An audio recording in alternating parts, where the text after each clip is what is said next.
Hey everybody out there, this is Seto, and today for you guys we are going to be doing a deck update of a deck that I've had a lot of fun rebuilding recently. It was a deck that I played a lot competitively back when the structure deck came out a few years ago, and that is Monarchs.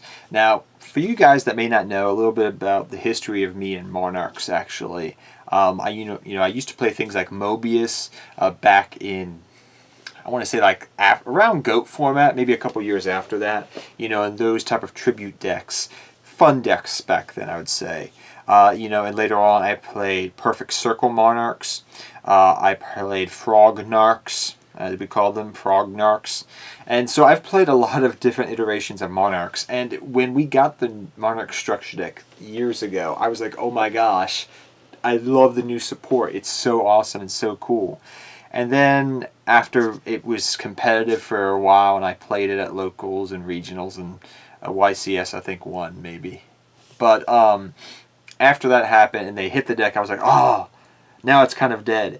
And, Pantheism is an amazing card, but now that they've brought back a lot of the support like Aether and whatnot, the deck is it's much more better and can function much more than what it could do. I mean, Brilliant Fusion's banned, so you can't play Monarch extra deck, Monarchs, but you can still play Pantheism, Domain Monarchs, which is what we're doing today. So let's get into the deck profile. But yeah, I love this deck. I've had a history with it for a while, and it's just one of those personal decks that I've had that I'm like, oh yeah, I can't wait to play it with Master Rule 5, especially with everybody using the extra deck a lot more now with multiple different decks. So first we run our 3 Ether. Thank you, Konami, for bringing Ether back to 3 of. I was kind of happy about that when that happened last year. But we now run 3 Ether. Some people I know out there are running now just 2 Erebus. But I still like running 3 Erebus. These are your big boy Monarchs, as I call it. Like I said, some people play around the ratios of Erebus, Erebus, but that's up to you. Me personally, I still like 3 Ether, 3 Erebus. There's nothing going to change about that anytime soon, and I like it. So, yep, those are your big Monarchs, I call them. Next up we have the 1 Coras. Coras is something that, back when this structure that came out, we used to do a whole bunch of cool little tricks with Coras. So some people used to run Coras, and I even see it still at 2 of. Even see a couple people when I've been researching this deck about, like, okay, how have people evolved it? How have people changed it? Are there still people out there doing extra deck Monarchs with Brilliant Fusion banned? I was just trying to see what was going on, quote unquote, back in March.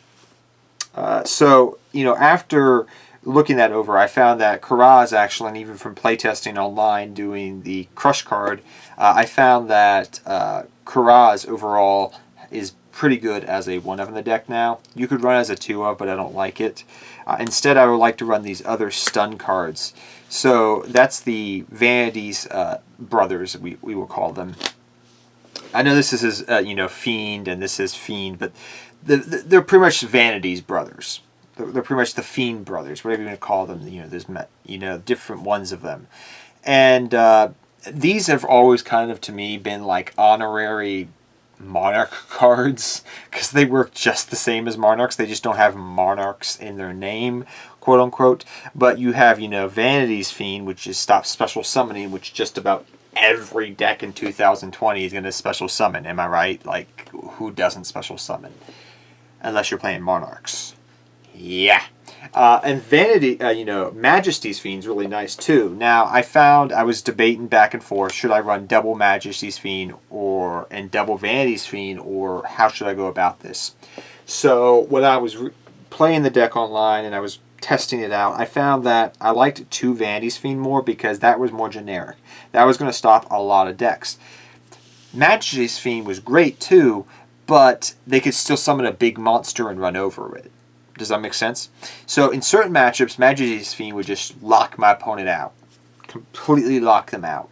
And in some matchups, Vanity's Fiend would just win. But more often it was Vanity's Fiend.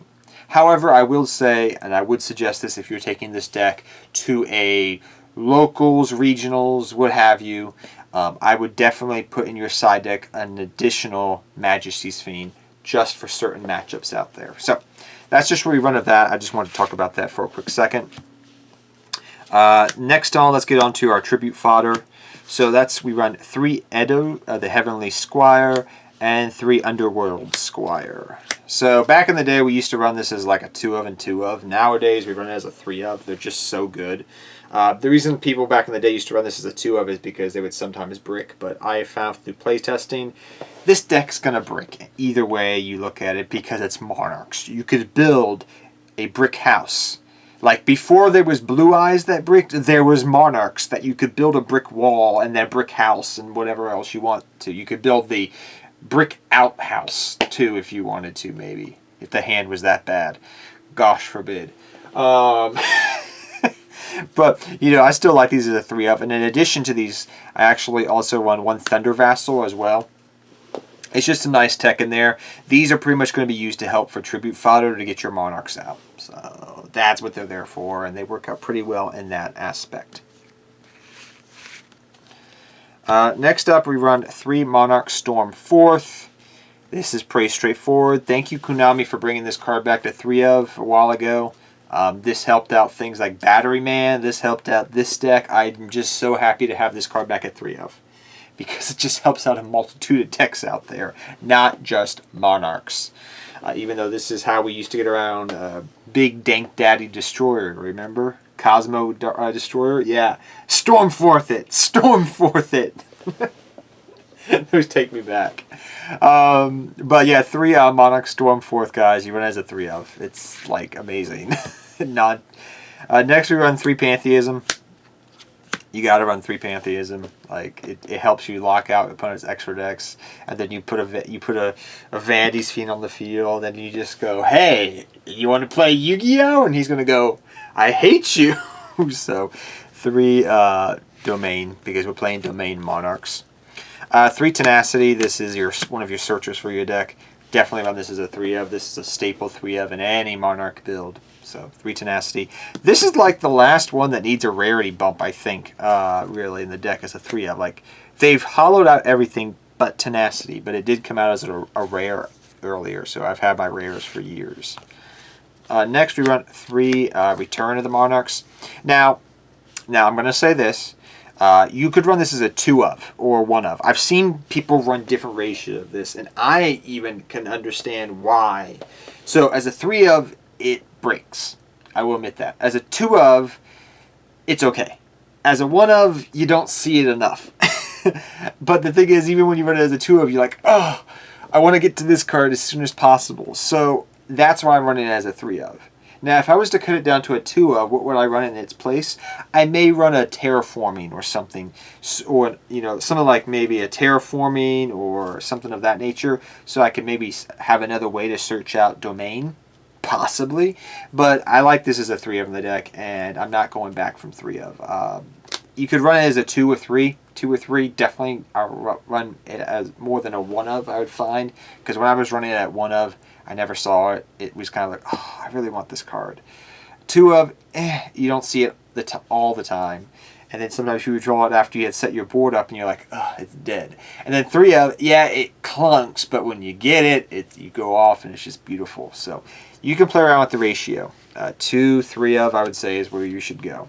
1, March of the Monarchs, this just gives you protection. It's a nice way to search it out. So I like it as a 1 of in the deck. Your 1 Pantheism. Konami, can you put this back at like 2 of, maybe with 3 of? I'd be really happy. I'd be really happy if this got a... This should be like a rarity upgrade too, but like, can we get that back at more of though, please? I'd be really happy about that. Foolish Burial, 1 for 1. Upstart Goblin, Rhoda.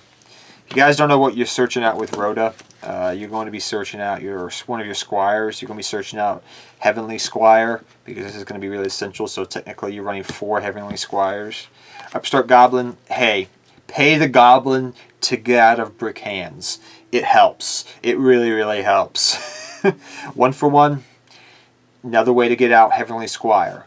And Foolish, you're going to be sending things to graveyard sometimes to set up plays. So, yep, that's what we run there.